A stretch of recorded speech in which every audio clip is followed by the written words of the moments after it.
This news update is brought to you by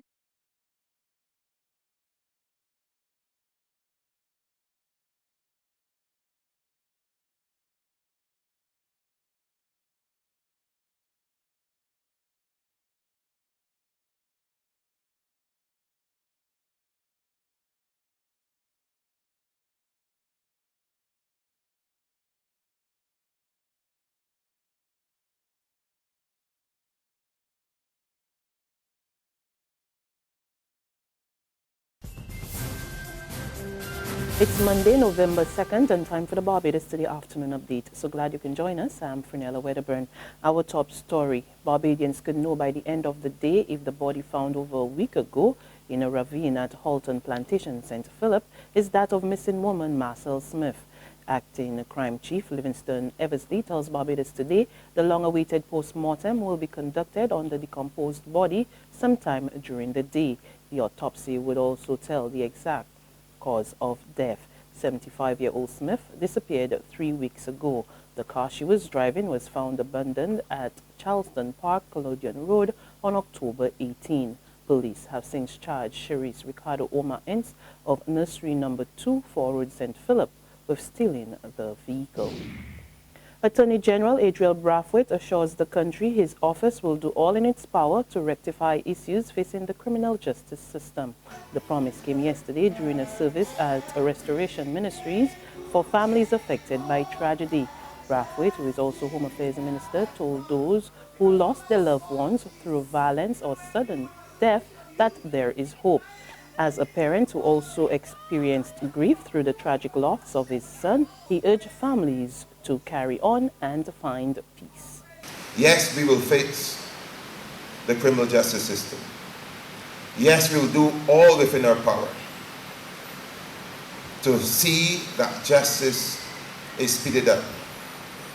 But you, the community, you, the church, you individually have to find some way to ensure that it's well with your soul, to ensure that you can carry on, to ensure that you can find peace.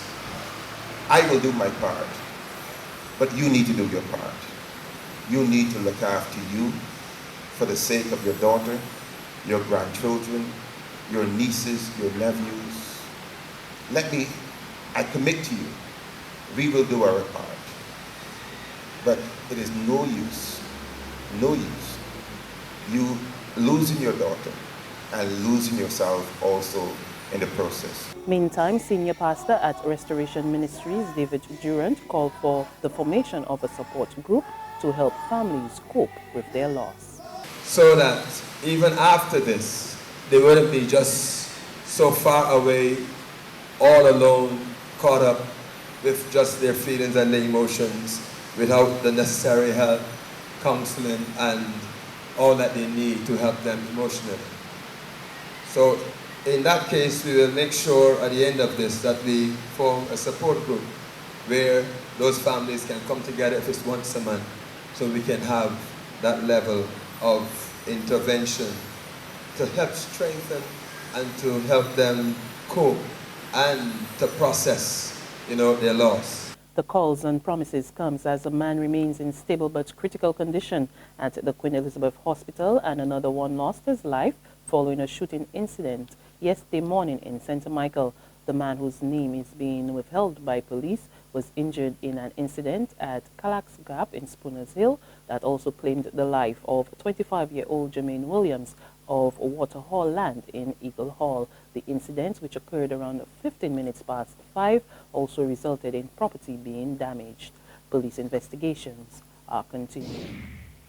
Health Minister John Boy says the government is looking at ways at addressing the issues facing the country's sewage plants. His comments come on the heels of concerns by opposition leader Mia Mortley that the South Coast and Bridgetown sewage systems were on the verge of collapse. But addressing the Democratic Labour Party St. Michael West branch meeting last night, Minister Boyce pointed the accusing finger at the Barbados Labour Party, saying that it had ignored the plans for 15 years and the onus was now on the Frundle Stewart administration to rectify the situation.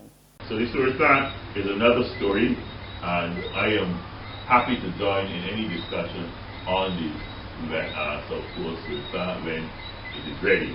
but we have to do some work on that, and I'm not surprised that it's fallen to us in the Democratic Labour Party at a time when there's not a lot of fiscal room to find cash or to even borrow money. But it will fall to us to try to find the couple of $1 million that it would take to bring it back up to a standard that can be used.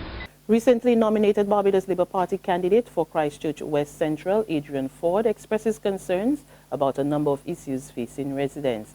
Following a 2-hour mass canvass of the Gall Hill area yesterday with opposition leader Mia Motley, Ford revealed that residents were frustrated with what they say are defective electrical wiring in government housing units in Hillside Road. He said other issues constituents wanted addressed were high unemployment among the youth, the high cost of living, and access to tertiary education. There's regional and international news after this short break. Secure your future, be financially strong. Since 1983, we have been there for you. A smart range of products, great tax benefits.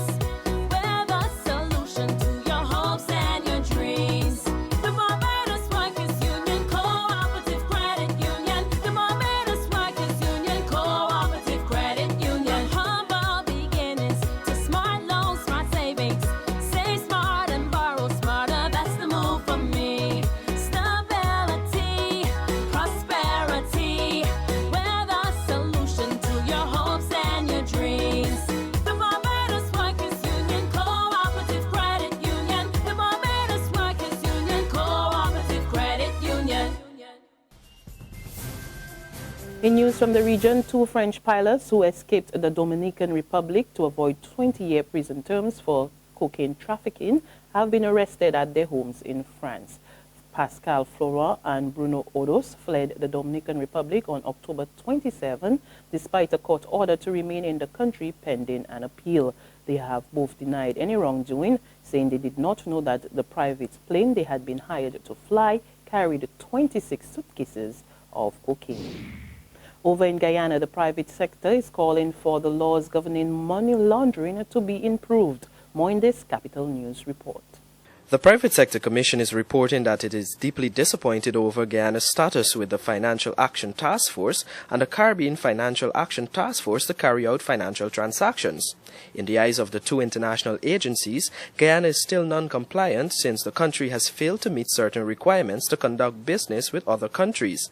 According to the Commission, it is also concerned about the country being on the monitoring list of the Financial Action Task Force, since Guyana will continue to be subject to additional scrutiny. The local body representing several businesses is hoping that the new administration can urgently take steps to remedy the deficiencies pertaining to the implementation of the Anti-Money Laundering and Countering Financing of Terrorism Act.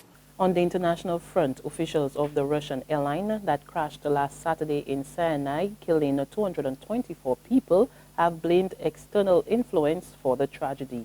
More in this BBC report. In Moscow today, the airline which operated the plane, Kogalim Avia, ruled out pilot error and mechanical failure. The company's deputy director said it could only have been the result of some technical physical action that made the plane break up. He didn't specify what. An Islamist militant group in Egypt said at the weekend that it shot down the plane, but Russian and Egyptian officials are skeptical about the claim. Meanwhile, at St. Petersburg Airport, where Flight 9268 should have landed, the sea of flowers has been growing bigger by the minute. Russians are mourning the dead and waiting for answers. And finally, a rare tropical cyclone slams into Yemen, killing at least 1 person and is now barreling towards the mainland.